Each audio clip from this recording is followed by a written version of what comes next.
நான் ஒரு கதை சொல்லவா? ஒரு குடும்பம், ஒரு ஊர். ஒரு ஊர்ல ஒரு அழகான குடும்பம். சரியா? அவங்க வந்து தான் உண்டு, தான் வேலை உண்டுன்னு இருக்காங்க.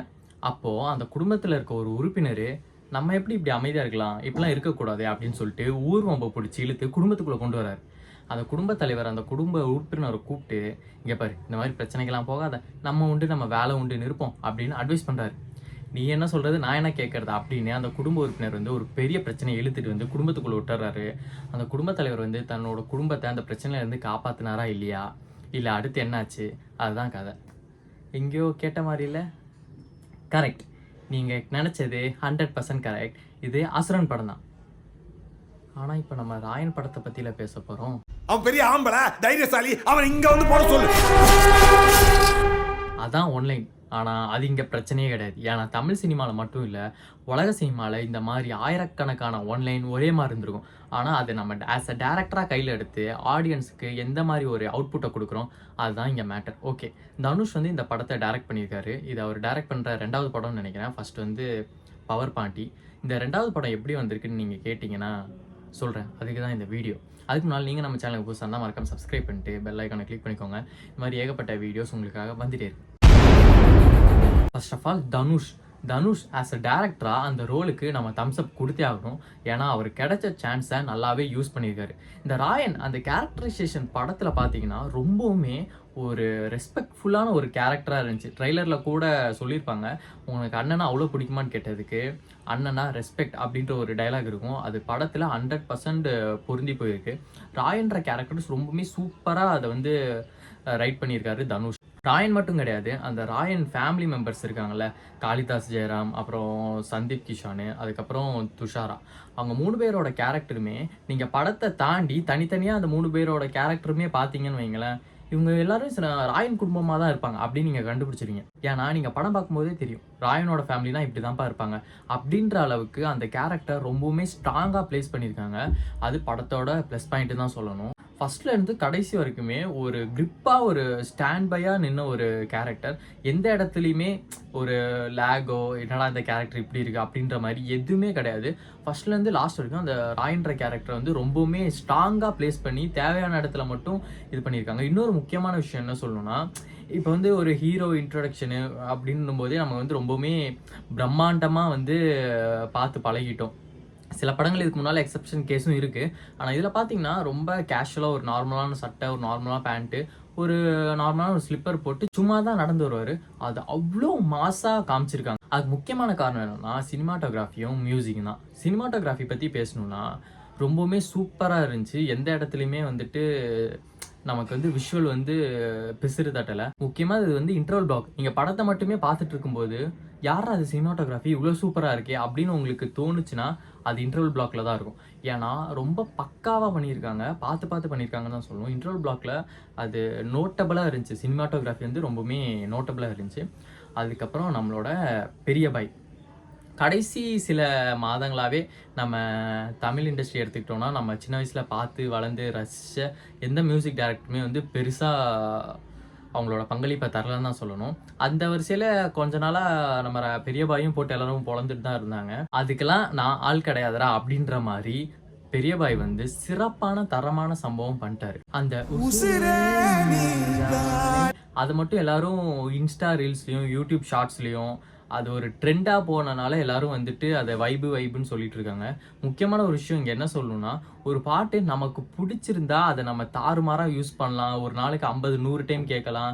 ஸ்டேட்டஸ்ல போடலாம். என்ன வேணா போடலாம். ஆனா ஒரு சாங் சோசியல் மீடியால வைரல் ஆகுது அப்படின்ற ஒரு காரணத்துக்காக மட்டும் அது நமக்கு புடிச்ச சாங்கா மாறிறாது. 2த்துக்கும் வித்தியாசம் இருக்கு. ஓகேவா? அத முதல்ல நம்ம எல்லாருமே புரிஞ்சுக்கணும்.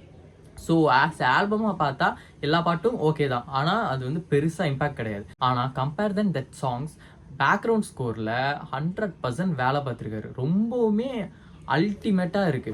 என்ன சொல்றது? அந்த இன்டர்வல் பிளாக் ஒண்ணு சொன்னேன்ல, அதுலலாம் வந்து பிரிச்சிருச்சு தியேட்டர்ல சவுண்டு. அந்த இன்ஸ்ட்ருமென்ட் யூஸ் பண்ணியிருக்க விதம்லாம் ரொம்பவுமே சூப்பரா இருந்துச்சு. ரொம்ப நாள் கழிச்சு நம்ம பெரிய பாய் கிட்ட இருந்து இந்த மாரி ஒரு ஒரு வேற லெவல் ரத்தம் தெறிக்க தெறிக்க ஒரு இதுன்னு சொல்லுவாங்க. அந்த மாரி ஒரு பிஜிஎம் செம்மையா இருந்துச்சு. கண்டிப்பா நீங்க தியேட்டர்ல பார்க்கும்போது ரொம்பவுமே நோட்டபிளா இருக்கும். அப்புறம் சினிமாட்டோகிராஃபி, மியூசிக் இன்னொன்று முக்கியமான விஷயம் என்னன்னா, ஸ்டண்ட்டும் ரொம்பவுமே சூப்பராக இருந்துச்சு. இது வந்து ஏ சர்டிஃபிகேட் படம் நம்ம எல்லாத்துக்குமே தெரியும். அப்போ மோஸ்ட்லி என்னன்னா பார்த்தீங்கன்னா, பிளட் ஷெட் தான் இருக்கும். அப்போ அந்த அளவுக்கு ஃபைட்டும் அதில் இன்வால்வ் ஆகியிருந்தா தான் அது ஒரு ரீசனபிளாக இருக்கும். இல்லைன்னு வைங்களேன், சும்மா என்னடா இது குத்துறான், கொல்றான், ரத்தம் மட்டும் தெரிக்குது அப்படின்னு இருக்கும். அதெல்லாம் தாண்டி ஃபைட்லேயும் வந்துட்டு ரொம்பவுமே கான்சன்ட்ரேட் பண்ணியிருக்காங்க.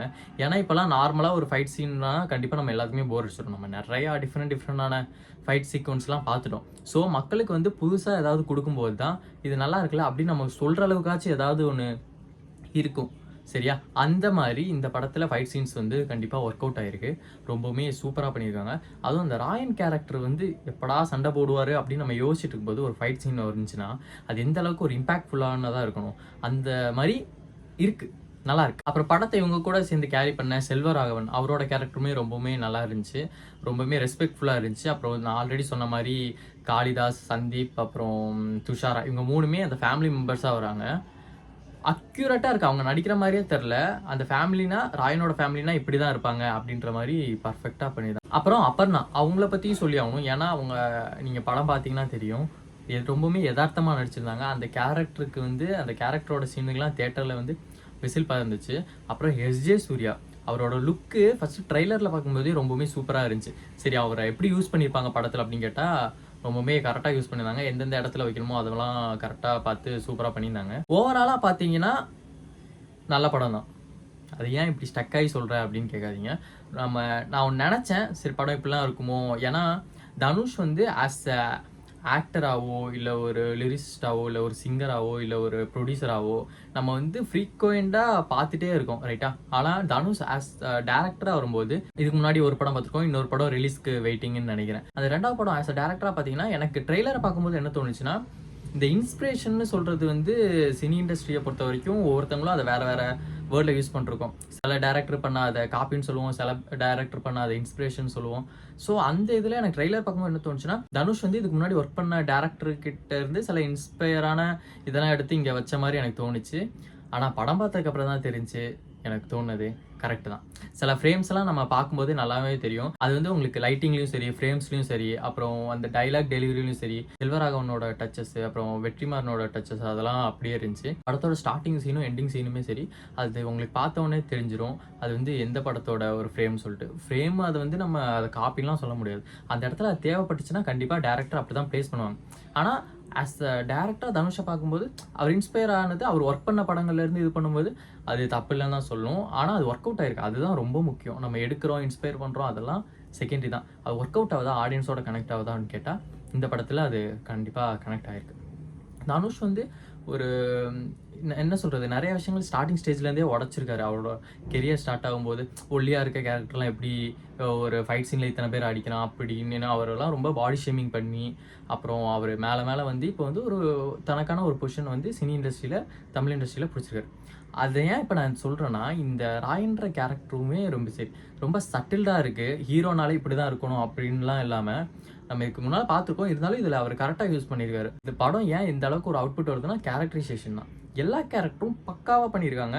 அந்த கேரக்டர் இப்படி தான் இருக்கணுன்றத தனுஷ் ரொம்பவுமே ஃபோக்கஸ்டாக ஒவ்வொரு சீனுமே பார்த்து பண்ணியிருக்காரு. ஒரு பிளாக் பஸ்டராக ஒரு எக்ஸ்ட்ராடினரியா அப்படின்னு கேட்டால் அது நீங்கள் தான் பார்த்து சொல்லணும். நல்லாயிருக்கு, ஓகே, ஒரு டீசெண்டான படம் அப்படின்ற மாதிரி எனக்கு தோணுச்சு. ஸோ நீங்களும் ஃப்ரீயாக இருந்தால் பாருங்கள். உங்களோட கருத்துக்கள் எதுவாக இருந்தாலும் நீங்கள் கமெண்ட் பாக்ஸில் சொல்லலாம். இந்த மாதிரி புது படங்கள் மட்டும் இல்லாமல் பழைய படங்களும், நீங்கள் மிஸ் பண்ண படங்களும், ஆஸ் அ மூவி லவராக சில படங்கள் நீங்கள் பார்க்காம விட்டுருப்பீங்க.